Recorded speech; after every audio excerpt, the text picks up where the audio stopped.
Okay, so we've covered nutrition, we've covered things in the golf swing.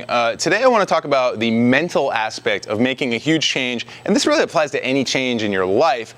However, we're talking about the change in this case being a elite level professional athlete deciding that a certain part of his game he wants to exponentially change. And this is a really tricky one because, as the saying goes, the good is the enemy of the great. A lot of players are very hesitant to make big changes, and rightfully so, because we've definitely seen these things go wrong in the past. So how do you make a change so great when you're already at a level that is elite? How do you make that change successfully, and how do you commit to that change? Because like I said, we've seen a lot of players try to make change or sort of halfway make change and get lost.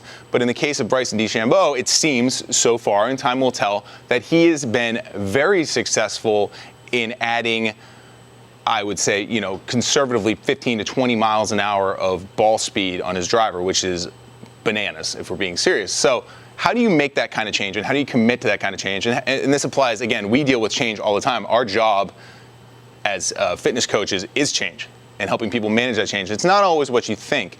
So mentally, the biggest component of change is, and you've probably heard this before, it's having a growth mindset.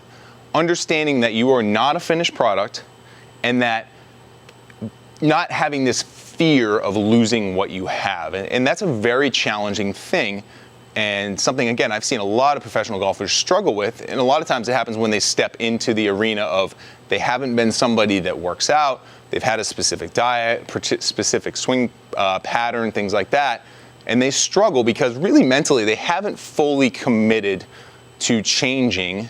They're just doing it because maybe they feel like they should, and that's really dangerous. And that's one of the questions we always ask to any of our new clients is sort of, what's bringing on this change? Don't tell me what you think I want to hear. Myself as a fitness person or as a golfer that hits the ball fairly far, don't tell me what I want to hear in that, oh, I think I should hit it farther, or, oh, I should, the shoulds are really the thing we're talking about here, is that you hear that I should be more like this, or I should hit it farther because that's what everybody on tour is doing. That's a really bad mindset to go into change for, because it doesn't sound like any commitment. So really what's key is understanding what you actually want and then committing to a process that has a finite beginning and end and ways to evaluate it that are objective.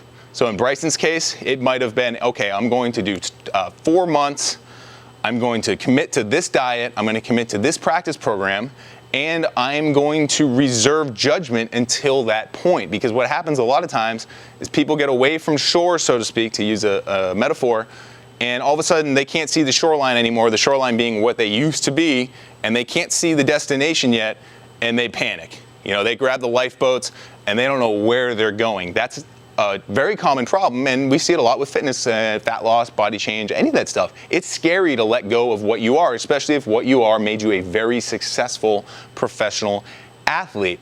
But a guy like Bryson, who is very big science background, is more looking at, okay, when I get to the end of this point, here is where I am, here is what I'm trying. I'm going to commit to it. I'm going to objectively evaluate what changed. And obviously feelings are going to change as well. How you feel about something is real, even though it may not be scientific. And then evaluating if that was worthwhile and if it's something worth continuing, or should I go back to what I was and move in that direction. And what you'll find when you commit to that, and again, this is the same process we talk about when we're saying somebody says, I want to lose weight, or I'm not sure if this is the right system for me to lose weight, or I don't know about this diet. Say, hey, what amount of time are you comfortable committing to? Are you willing to do everything that we're laying out more or less exactly as we're laying it out together?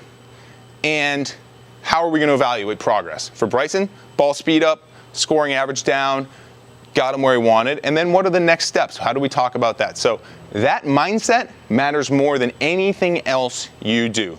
Being able to fully commit to change and being comfortable with change will pay off way more than any swing drill, than any diet, than any training program. And I think that is why, more than anything, you've seen Bryson DeChambeau be extremely successful at changing when many other professional golfers and professional athletes have struggled to change. There's a willingness to commit, a system for evaluating what's actually happening, and an understanding that nothing is permanent and he can get back to that shore he was at before without panicking and running for the lifeboat.